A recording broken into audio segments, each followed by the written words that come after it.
I'm going to show you how to create a photo edit in the style of Stephanie Jung.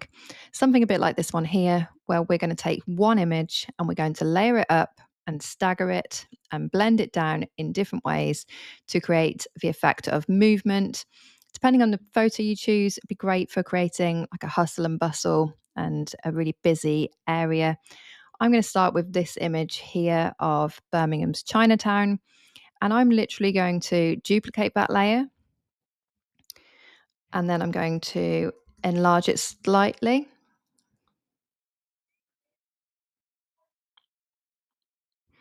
By going to free transform.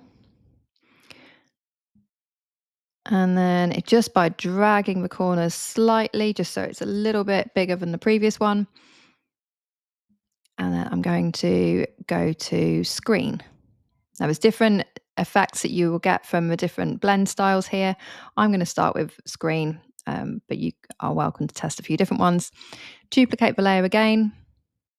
This time it's already got the effect on it, and then move it over. You'll see already it's starting to feel like there's movement going on in that picture. You could add a different effect on at this point if you wanted to, and you can add as many layers like this as you wish. It's really simple. I would suggest that you play around with different sizes, different scales. Something that would be effective would be to change the image itself. So if you had multiple images of the same location, each maybe a few minutes apart, showing different things happening, whether it's traffic moving or people moving around, all of those are going to be really effective. So here we go. You can see that layering is adding to the picture. I quite like down here where you can see those lines of the brickwork and the windows. Really make it feel like there's movement and things happening in that place.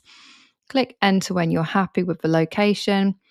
Again, duplicate another layer if you want to. Move it around.